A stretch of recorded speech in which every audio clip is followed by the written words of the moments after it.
Okay, I'll just preface before because you brought it up. This hang up people have with Christianity. Who said sounding like a Christian is bad? Like I don't. Oh, okay. Their whole religion is a sham. That's a farce based off of Yiddishkeit. And like we're going to learn soon in Rambam at the end, the Rambam says that this religion was created, or at least the Eibishter made it that it took off, in order that everyone finds out about Torah and mitzvahs and Mashiach. And they got the details wrong. Everyone knows about the Eibishter. So the fact that it sounds Christian, that's not even a real taina. That's just nothing. You're not saying anything. I mean, like that makes you uncomfortable. Maybe you don't have to not do Judaism because it sounds Christian. You have to discuss the merits of the thing for its own. Is it true? Is it right? Want Moshiach now. Welcome to Greeting Mashiach, episode 11. Today we have a very, very special guest. I'm just kidding. We're gonna be talking about ourselves. You know, we spoke to two very illustrious people. Each one had something different to say about Mashiach, and that's going to be the point. Every once in a while, we're gonna interview, someone else about their understanding and their connection to Mashiach, how they made Mashiach personal to themselves, and then we'll talk about ourselves also, and we'll talk about our thoughts on what each person said. So let's talk about you, Simcha. And you, whoever you are, don't be afraid to talk about yourself. Talk between your friends. 100%.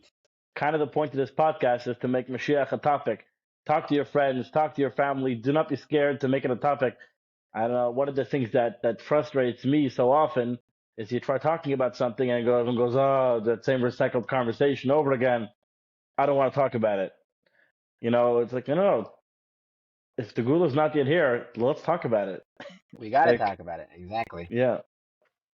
And yeah, that seemed to be. I mean, like this, the Rebbe, right? He was someone that his entire life mission was toward this goal, and he basically spoke about it the entire time. So it should make sense that if it's something that we really care about, if it's something that we're striving towards, that should be something that we talk about. Whether it's making a cheshbon nefesh, am I doing enough, or anything like that, there should be a discussion. Yeah. Are you focusing on the right thing? So, Simcha, let's start from the beginning with you. Yeah. I'm a CFB. Did you catch What is that? that? Chabad from birth. All right. There you go. That took me a second. Yeah. Baruch Hashem, I was raised in a very Geschmacke Chabad family, where I was inculcated into the avir of Rebbe and Mashiach as being very important, central focal points of my life. I grew up wearing a yarmulke, which, in case anyone was wondering, after I stopped wearing a velvet yarmulke when I turned bar mitzvah, I just turned to the regular 6-pack. But when I have kids, they'll have yarmulkes. Das heißt zu sagen, this was to give you the perspective that was par for the course. That was normal. I don't know where things are holding today, as far as that's concerned.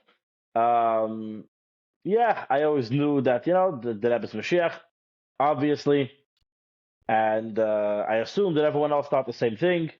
I was a kid; I didn't know the details exactly, unfortunately. But the general arum I had. One particular thing stands out when I went to the Kinnis one year, and the topic came up. I mean, this is a while back, so I'm trying to remember. This is my impressions of what happened. And we got into some discussion with some kid, and we were saying how there was Mashiach, and he was like, "Oh, my father's Mashiach." We're all like, Wow. "What?" Okay. And at some point in the conversation, he realized we were serious. He was like, "Oh, I thought you guys were kidding about that." So I said, "My father's Mashiach." Like, Right. I didn't know you were serious. Like, now, I was too young then. It was too long ago for me to scrutinize if the story happened the way I'm remembering it or it didn't happen the way I'm remembering it. Right. But I think the point of the story is the same. There are unfortunately so many people who grew up and it just wasn't really a topic. It's not something and even if they know about it, maybe it's not something that they care about or they feel like it matters at all in any way, shape, or form. It's very interesting. Before you continue, what was different in, if you can remember, what was different in the way, I guess, the house ran that made you different, okay, from other people? In the sense of, like, what was it that made it so, like, Well, obviously I that don't I know was if I Mashiach? felt What different was it that made it? I don't know if I felt different at the time. I mean, that was normal. Hmm. That was being Chabad. That's what it was. Um, at least as far as I was concerned, there wasn't another version. I mean, I knew there were people who didn't say Yechi, but like there wasn't another version of Chabad where the Rebbe wasn't Mashiach. I think it was clear that everyone knew the Rebbe was Mashiach, and I was under the impression that everyone felt it was important. I think it was just people who felt that because it might be Merach, people from Chassidus, we don't talk when you're on Shluchas, you don't talk about it so much. In Hmm. But Cheder, in Right, but in the house, you're saying the majority of Chabad should be the same. yeah, I grew up in the Cheder in Los Angeles, and there, we said Yechi after the 12 Psukim by rallies. This was normal. This was I That was the cannot thing. talk for other communities, but yeah. Interesting. Wow. So I guess continue. So you left. Yeah. So I guess this is Cheder. So in Cheder itself, was there anything part of the chinuch in Cheder that gave you this concept, or most of it was from home? Um, I Like don't recall from your father? details. I would assume most of it's from home, but like I said, also the fact that you say Yechi by rallies and Cheder, etc. That definitely is a big part. And the Rebbe Right. spoke. It was a central thing that everybody agreed. The It Rebbe, was the most Rebbe right. speaks with regards to general education by Gentiles in public school by Goyim, that the importance of having first the Rebbe wanted a non-denominational prayer in school. There was a very interesting letter that Rebbe sent to Congress to be part when they were trying to make an amendment for to have a non-denominational prayer. The Rebbe wrote up a whole letter on the topic, and in there he explains that if something is important, it's part of the school day. The kid knows that what's important is part of the school day. Whatever separation of church and state cheshbonius you tell him, he doesn't know what you're talking about. He knows that it was not important enough to be part of his school day. And things that are, it leaves a big indelible impression that this is important. These are the things you're going to need. So when you have as part of the school program that we say and this is that leaves a big impression. I think that's a very big important part of it. Then there's obviously the teaching directly, which I don't think there was that much of. Obviously, some teachers were more, so to speak, Mishachist than others. I wasn't completely oblivious to the fact that there are Mishachistim and antis, but again, it was more of a technical. Obviously, the Right. Rebbe's Mashiach. And when we say we want Mashiach, it's clear what we're talking about. That this is our Rebbe. Maybe we don't talk about it so much for whatever reason. We talk more about the Rebbe, but it's one and the same thing, really, if we're being honest. All right. So continue. So now going after. So I guess that was your whole Cheder. Now going into yeshiva, was there like, did it continue on So into going into yeshiva? yeshiva, right? So that's when you start really learning stuff more yourself and not just getting taught things. Um, and you start going through the sikhos, now from the bays. Uh, Again, obviously hard to remember exactly how things happened, but as I recall, there was at one point when I realized there are no more sparks, and I didn't recall. It could have been I was told it as a kid. Um, but I didn't at that point in yeshiva. I didn't recall learning that in particular. As I said, I didn't really know the particulars, and that was a little bit of like a oh wow. I don't remember exactly when this was, but it was like yeah wow that's a big deal. So like Yeah. we're actually done. Um, wow, you know that was obviously a big deal. And yeah, as I progress, you learn more. You learn through the sikhs, and like it's very important to learn sikhs. I think it's also very important to learn through Basuras Hagula, and to have these sikhs at your fingertips to know the progression of what's going on. Some people like to say that there's no seder in the sikhs, and it was all Himmelish, and it was all just did ever talked about this, never spoke about that. It's hard to really figure out the cohesive Right. understanding It's and very progression of interesting. events. I was reading someone that wrote an article on like the Sikhs, and they were they split it up into like topics. Like the Rebbe spoke about this week. The Rebbe spoke about this. But when you look at it as a progression, correct, like you said, it gives you a whole new understanding and a whole new knowledge base. Yeah. There are some people who try to not make sense of things. I try to make sense of things. This is not only with regards to Mashiach, but it's with regard to everything really. And a little while back, a few months ago, I read the Biel's famous To'isi article on the Kfar Chabad. I got my hands on it. I had never read it before. Rabbi Yael obviously pretty much invented the whole Mashiachist movement. I mean, There you go. the Rebbe invented it, but Rabbi Yael was the one who was at the forefront of the entire movement. So I wanted to see what is it that he actually said, and I read through it. In the beginning of the article, I think it's very Geschmack. He says not to be delusional about Gimel Tammuz, to pretend like nothing happened, everything is fine and dandy, and life is continuing as normal. You're doing a disservice to the Rebbe. You pretend like everything is fine. Everything is not fine, and that even whatever you want to say about Huba Chaim and all this stuff, to pretend to be delusional about it is not the answer. Interesting. And then he got to the the part that everyone knows about, and he said that he understood for one thing that you could do, so to speak, math in the Rebbe's Torah. 1 + 1 = 2, and therefore Gimel Tammuz is not going to happen, and etc. And his math doesn't work out. So basically, I'm out.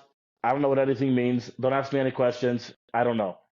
What it says in the Rebbe's Sichos, feel free to quote, feel free to tell over, word for word, whatever it says. It's emes v'yatzel anach, and chas v'shalom to say that one word of the Rebbe's Sichos are not the ultimate truth. What's the pshat? I'm not gonna reach any of my own conclusions. And he was basically with that Masalik himself from. And some people say, yeah, you're just making a revisionist history. Oh, you're retyping. Nobody would have understood. When you heard he gives Mangulasem, the obvious understanding of the Gilgas Mangulasem is that we're going to have the Gula. If the Rebbe says Mashiach is Emidos, I'll gag with some Mikdash, and then, this is Shana Shemalach HaMashiach Nigelboy. I understood that to mean one thing. Right. It seems like that was the thought. That was everybody's vibe. And they were correct for thinking that at the time. Right. But like I said, the Rebbe told over the Sikhs not that we should not understand them. He told over the Sikhs that we should understand them. The Rebbe didn't, and so many of the Sikhs are practical. They have actual consequences. Chaisara is perhaps a prime example of the Rebbe talking to all the shluchim and saying we finished Avodah, and now it's time to change the Avodah because when there's no more sparks, and now we're focusing on greeting Mashiach, who's here, and it's the Rebbe, and he's Mashiach, and let's go greet him. That's not something you can go back from. That's not a Yehid. It's either true or it's not true. Either there's more, and the Rebbe's the Mishalech, so it's his call. Nobody else can make that call. And he said that we're done with classic shlichus as an Inim Ifnatzmai. We're moving on to greeting Mashiach, who's here. So that's not something you could just tie on at all. That's in Himmel somewhere. But down here in the real world, that's just nothing. That's not a. That's not anything. That's not a taina. That's you just ignoring what it says. Which I'm not judging anyone, but that's just not a real. If you want to be honest about it, that's not a real taina.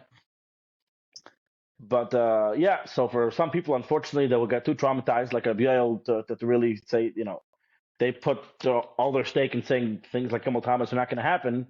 I can't even imagine what that's like. I would have came to the same conclusion. I do still come to the same conclusion.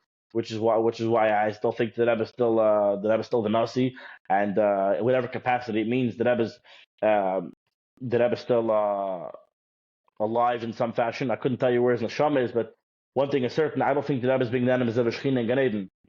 Right. Call me crazy. So I don't know exactly how it works out, but I try to make sense of the sikhs. So I would say that based on some sikhs, that Moshe Rabbeinu's neshama has to be in the Guf Gashmi of the Nasi Yadar. So why not? I know how neshamas work. Let the Moshe's neshama be in the Rebbe's guf. For Allah, I know that's the pshat. So the Rebbe's by the oil, which makes the oil a very holy place. There you go. Yeah. But interesting. So I try to make sense of it, and therefore, yeah, are you gonna say there's some revision going on? Perhaps, but you try to make, going back to on topic.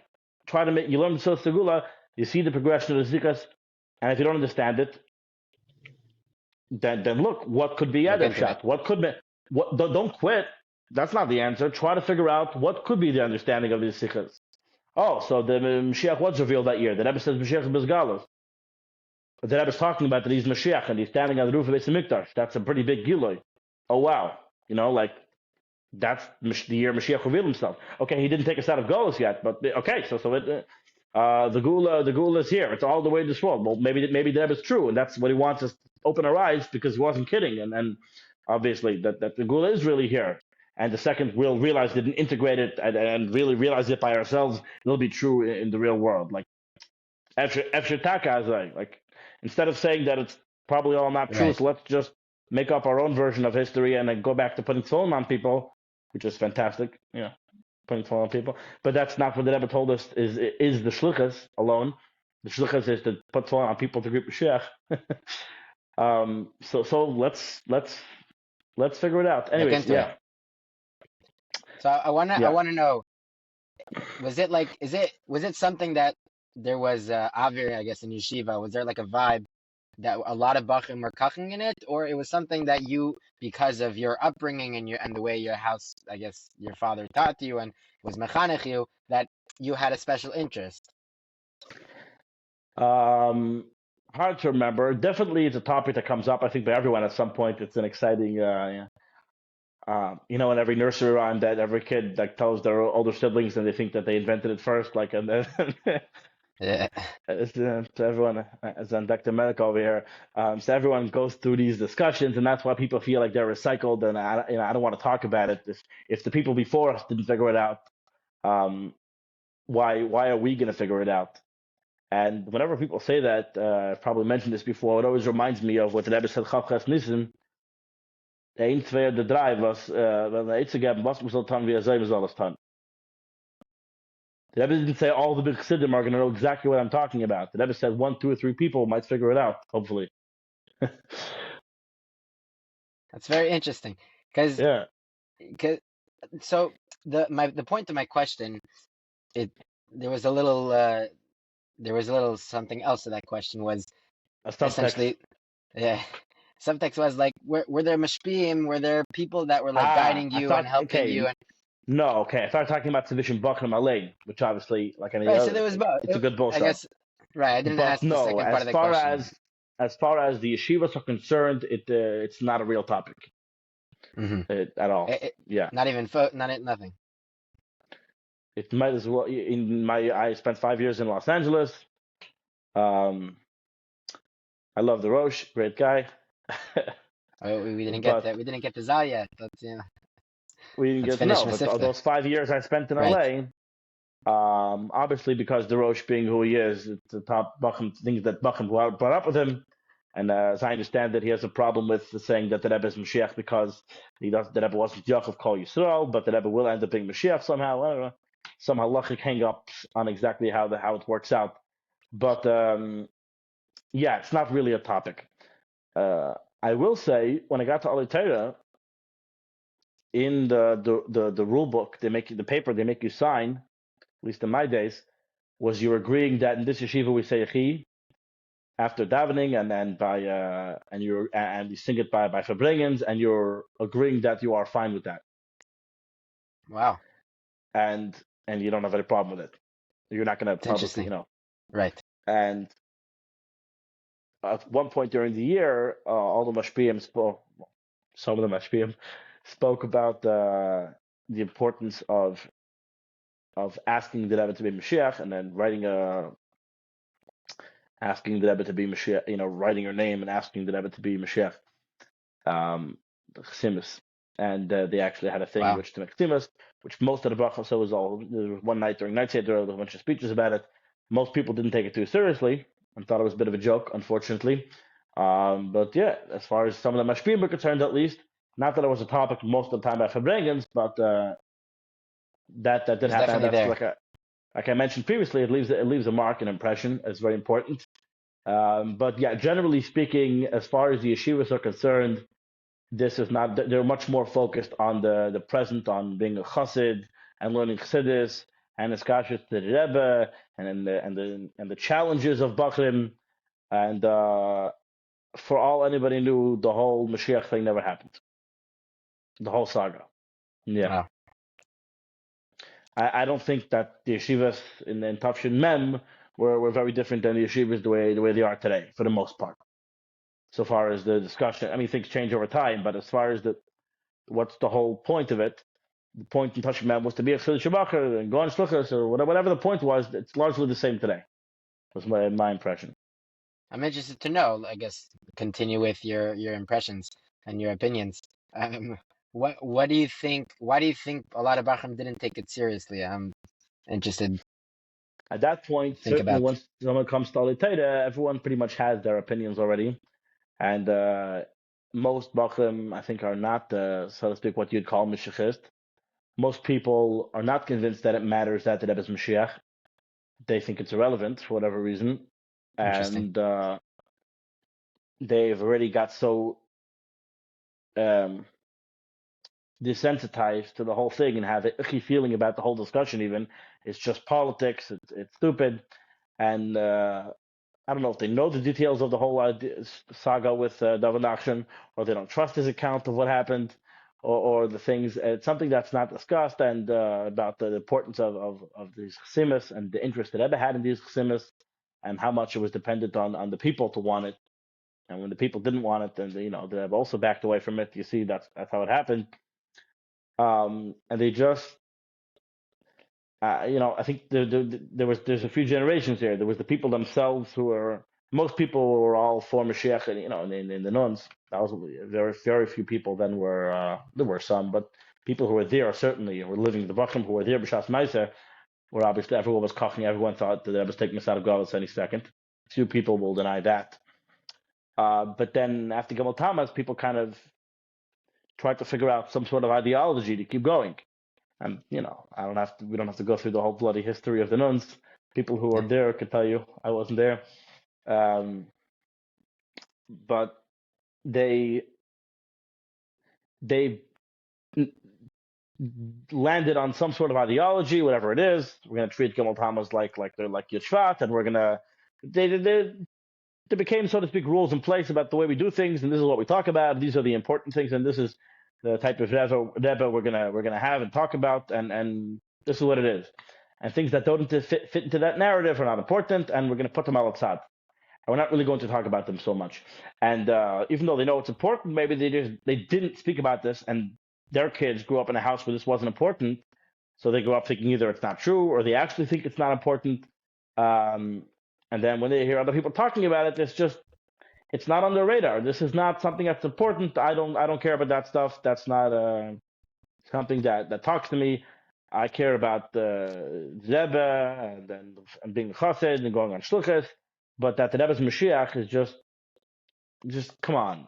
They can't give you a reasoned argument why it's not true, but they don't.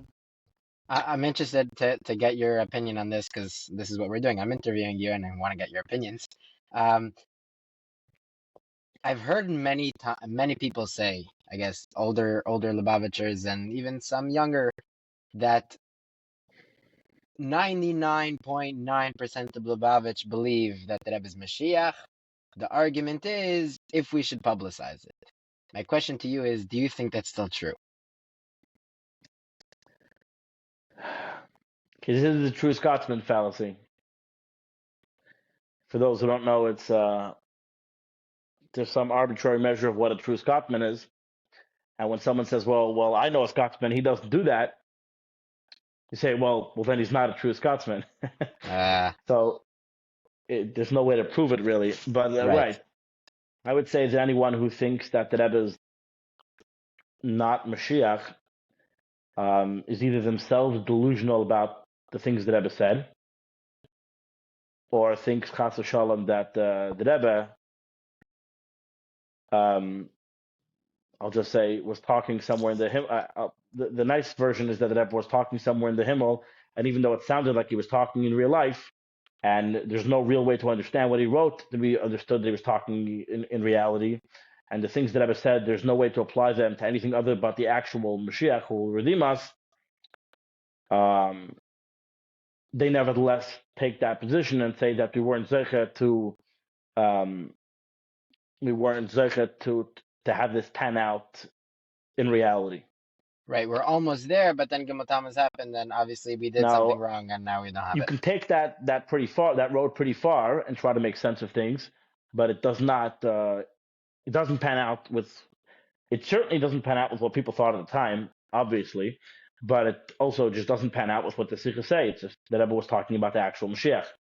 The Rebbe is talking about Mashiach standing in the Gaigas Mikdash. The Rebbe says that the Eberster, we spoke previously, Chayesara revealed himself to Mashiach and told him he gave him the job, take us out of Golas, and you start off in Bas Lagani. The Rebbe said this is the last dar. This wasn't something that was invented later. This was the whole point of the whole Darish the entire time. And if we're being honest about it, there's really no way around that. So people who want to tie that, we weren't zeichet to it, I don't think we have the same Rebbe. And quite frankly, you can consider yourself whatever you want, but when I say Lubavitcher, that's not what I'm talking about.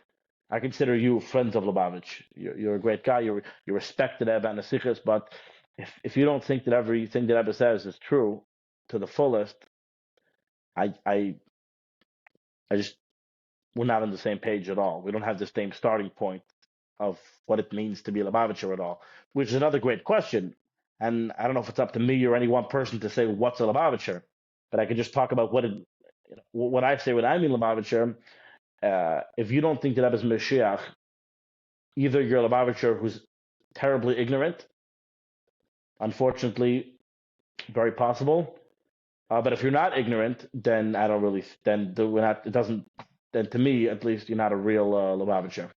Right, so it's possible that there are people out there that just I don't still know about think the the Sikhs. overwhelming majority of people, again, I think there's not a lot of people who at least maybe they subconsciously think that, but there's not a lot of people who actively, consciously think that the Rebbe says things that are, most people are convinced that the Rebbe says something.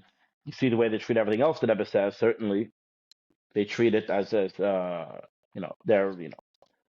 the Rebbe's word is the Rebbe's word. That is certainly most Lubavitchers, I hope, I don't know what all these new things, people I hang out with, this is the Rebbe, this is Hashaila. And the overwhelming majority of people I know think that Rebbe's Mashiach. Like I mentioned before, I believe even the Rosh believes that Rebbe's Mashiach. Doesn't know how, but In it'll concept. work out. And if we're being honest about it, the Rebbe says that the Nasi Adar is the Mashiach Shabadar. So if we're still in Dar Shvi, and the Rebbe still the Nasi Adar, he's obviously still Mashiach. And the only way to say that Rebbe is not Mashiach is if you think he's no longer the Nasi Adar. And if you don't think that Rebbe is the Nasi Adar, and we're not a Dar Shvi, right, and then you're not a conventional Lubavitcher in anyone's definition. You're doing Right. your own thing. You're creating your own definition of Lubavitch and your own definition of Rebbe. And I bid you a good day and wish you the best. But any further discussion before we settle that first account is irrelevant. Right. But that's, I think, a very small minority of people will say that Rebbe is no longer the Nasi Adar. I think is a better way to phrase it. And if anyone who thinks that Rebbe is still Nasi Adar, then if they don't also think that Rebbe is Mashiach, that's pure ignorance. That's Right. We need to learn some stuff. Um, yeah. Let me ask you, a lot of people that I've encountered that have issues or they have what's the word? Hang-ups. Yeah, hangups. Is that okay, fine. Let's say, yeah, we all obviously we're Lubavitchers, we all agree that Rebbe's word is Rebbe's word, and the Rebbe's Mashiach. Okay. So now the Rebbe wants us obviously to spread that, because the Rebbe did say that. So how do I do that? What do? I go on the street and I start preaching, I start talking about the King Messiah who's going to come and redeem you, and you need the redemption. It sounds very Christian and missionary lahavdil, obviously, but there's an issue there, that a disconnect that a lot of people, because they find it very hard to speak to give it over, that instead what they do is just shy away. I'd rather not talk about it at all. Don't bring it up. Don't, let's not talk about Mashiach, because there's a lot of things that I can't explain. And if someone has a question, I need to be able to answer it. So I'm just not going to talk about it. Don't start teaching, talking to people about Shabbos if you have no idea what Shabbos is yourself, right? So I'll just not talk about it, and then whatever. So Yeah, no, that's definitely a very prevalent feeling by probably most people. So I guess my question for you is, how would you answer someone like a question? You're walking down the street. Okay, so let's do scenarios. Scenario number one: you're walking down the street. I'm Mivtayim, and how would a person that is living with the Ein Neitzik Shlichus, the one and only mission, how would they approach tefillin? Okay, I'll just preface before because you brought it up. This hang up people have with Christianity. Um, who said sounding like a Christian is bad? Like I don't. Oh, Okay, okay. Their whole religion is a sham. That's a farce based off of Yiddishkeit. And like we're going to learn soon in Rambam at the end, the Rambam says that this religion was created, or at least the Abishta made it that it took off, in order that everyone finds out about Torah and mitzvahs and Mashiach.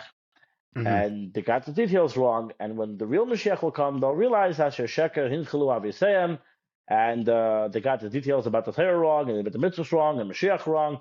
But these are concepts that Rambam says that even the EIAM, everyone knows about. Everyone knows about the Eibishter. So the fact that it sounds Christian, that's not even a real taina. That's just nothing. You're not saying anything. You don't have to not do Judaism because it sounds Christian. That's not a. right. You have to discuss the merits of the thing for its own. Is it true? Is it right? People are saying that. They're saying because it sounds Christian, they're concerned that people will. What the real time is, they're worried it'll be medachik someone. If I try talking about it, they're worried the other person is going to think it sounds Christian, and hmm they'll say, hmm "Oh, hold it, I'm done. I came here for Judaism." I could say, at least in my experience, uh, that's never happened with anybody that's fry. Only like the only people who have a problem with this is you have these heavy literature misnagin guys who just never liked the Lubavitch, didn't like the Lubavitch and Tav Shiyud, didn't like the Lubavitch and Tav Lamed, didn't like the Lubavitch and Tav Mem, and just don't like the Right. Lubavitch now. Let's not pretend like that's anything to do with Mashiach. They just they're always 20 years behind, catching up on the ball, and I wouldn't stop and just like previously we didn't care about we did not do mitzvah. Just recently there was a story going around of an agent by a certain person who Yeah. I don't know if you guys might have seen it, and someone asked him Mashaila that Bob Shabakar asked to borrow my phone to put phone on someone, and I didn't give it to him, and he wanted to know if he did the right thing, and he was like, absolutely did the right thing, should give it. Um, this is Still around, I guess. yeah, there's such a thing. It's not as much as but that used to be much more normal. So as far as from people who don't like Chabad, don't if you're getting hung up on that, I can't help you. And as far as the fried people, I think it's just more about yourself being comfortable with this idea. People feel awkward about it. It doesn't really sit well by them. Or to quote the Rebbe's lashon, "Es kommt euch schwer lahachte dus nekoda of Mashiach, my people." And because they don't feel comfortable with it, they feel awkward talking to someone else about it. And that's really the problem. But I have not found, or let's go back to the same scenario. You're putting phone on someone, you're talking to him, and you have more than 2.5 seconds to just putting on tefillin, right? So you tell him, certainly if you're going on America Shlichus and you have 10, 15 minutes, or even longer, you're Right, sitting you in go to someone's someone's house, house. and you're talking to them for an hour. But if if you're telling them about the Rebbe, that there's this guy, the Rebbe, together with that is what once you explain to them, and I'm assuming you're explaining to them somewhat what the Nasi Adar, that he's the Moshe Rabbeinu of the generation. Together with that comes the fact that the Nasi Adar is the Mashiach Shabadar. That's not a difficult jump. It's the most logical jump in the world. It makes so much sense. If the Rebbe is the leader of our generation, then the Rebbe is Mashiach of our generation. And not only that, and you explain to them in normal ICS that the Rebbe told us that there's, so to speak, there's a job of exile, there's a Golos job, and we have to do enough mitzvahs to earn and deserve the redemption. We've done that, and now it's about getting ourselves ready and preparing ourselves and learning about the redemption, and then He will take us out of exile. Let's get ready to greet Him. Let's prepare. Let's just like you prepare to greet a king. This is very exciting. Let's do mitzvahs now and put ourselves in the right frame of mind to actually be redeemed. That's a very normal thing to tell everyone, whatever level they're ready to hear. There's the 5 second version of that, and there's the half an hour version of that. But that's not a crazy thing. It's very normal. And I've yet to find a Freya person who I told that to who was like, "Oh, hold it, I was with you up till Mashiach about the Rebbe business and the Rebbe stole the Rebbe somehow, but Mashiach, that's Christian." That's never happened to me personally. Right. Right. Unless someone was already initiated and they went to a snag yeshiva and has a hang up with you anyways, only coming from that sector. But Freya Eden, who you're talking to, said they don't have a problem with this. They're very happy to hear it. I have to quote Mordechai ben David. I have good news to tell you. Mashiach's on his way. This is happy news. This is Right. not. This is not scary. Stop being scared of this news. People would love to hear that Mashiach is here. One of the reasons I think it's so difficult is because everyone who wants to talk about it feels like they're the only one and they're Meshuggah it. You learn the Sikh of Chayesara, and the Rebbe says there, we have to send out a memo to the whole Chabad movement, and we have to change the way things are run around here. The Rebbe wanted to reshape the entire theme of the movement of Shlichus, of Chabad Lubavitch. And when you talk to people, first they tell you that the Rebbe doesn't say that. After you convince them that the Rebbe says, they'll tell you that it happened already. So All right. it's like you can't have your cake and eat it. You say, what do we? First you say the Rebbe doesn't say that. Once you say, we are doing Kabbalah Mashiach Tzidkeinu. Okay, fine. But L'Poel, I don't think that Chabad movement, as I mentioned before, going to yeshiva has been entirely reformed or reformatted. On the large, it hasn't. And most people just follow whatever is popular. And they'll come up with svaras. I don't mean people are zombies, they think. But their svaras will align, and they'll come up with svaras that will align with whatever is the popular understanding. They will attempt, obviously, people have Ntias and Seichel explains Chassidus, and people are naked towards trying to find a way to explain whatever is the mainstream opinion on things. And the mainstream opinion of Chabad today is that it doesn't matter, that it's Mashiach and it doesn't matter. And do just put phone on people. That is the mainstream opinion. And therefore people try to find svaras to explain why that's correct and why that makes sense. But if you think about it yourself, you realize that it's ladafka true. And this is, I think, the difficult thing, but it would make things so much easier. If indeed the whole Chabad movement, all the big speakers and all of the mashpiyim and all of the yeshivas and everyone was talking in this, it wouldn't feel awkward at all. And even other people in the frum world, it wouldn't be so awkward. It wouldn't sound so crazy. If the Chabad.org and all the entire full force and brunt of the Chabad movement was all unified in one message, the Lubavitcher Rebbe is revealed as Melech HaMashiach.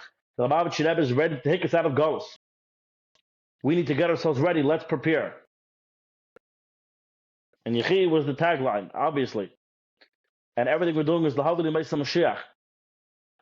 Like the Nasi of the Kinnis and Tafshin Beis. This was the focus. It wouldn't be crazy. We would explain it. It will be normal, just like anything else that we're comfortable asking them to put on film. And even though that's crazy, because we all do it. We know this is what we do. We're Chabad. We're proud of it. We're not scared of it. We're not embarrassed about it. I just went. I have a bunch of Nachman cousins. Just this past Shabbos, I went for a Simcha. There was a whole bunch of families from both sides. Everyone was together, like 70 guys together, people. And I was the only, Kivsa Achas bein Shivim Zevim. But I had a blast, I could, of course, they want to hear. What does the Lubavitch have to say? Oh, the Rebbe's Mashiach, people are interested, and you'd be surprised. Obviously, they think you're nuts, but it's some are interested to hear about it. I mean, not necessarily you're convincing anybody, but okay, this makes sense. If you learn about it, you understand it, you can explain your position, it makes sense. It certainly makes sense to them that I was Lubavitcher. This is what you think. And for all the people who are pretending like you're acting normal, you're not fooling anyone. Everyone, you're fooling some people, but they know really that Lubavitch. A lot of people realize that. What do you mean? Did I encourage the Chid? Of course, Lubavitch just think that is Mashiach. Like, who you kidding? Are you kidding? You're kidding yourself. And the nar na nar is nicht kein Kunst, like the saying goes. Yeah. Oh, all right. So I guess I guess we'll finish on that, and then we'll get to me in another time in a future episode. But yeah, Yeah, it's very interesting because I think that you addressed that specific thing. It'll help definitely. What you said definitely helped me because I'm thinking about giving a speech and talking about Mashiach, and I'm trying. It's very hard to put it into words that a layman will understand. Not necessarily a layman, but someone who doesn't know all this, doesn't have a background in all these things. How can you explain it to them without giving them a six course Oh, shir and yeah, without the getting, yeah. yeah. Anyways, so thank you, Simcha. Thank you everyone for listening. I obviously share and comment and continue having the conversation. Maybe you can share your conversation with us. And yeah, thank you. Have a beautiful day. Have a beautiful week. We want Mashiach now. Amen.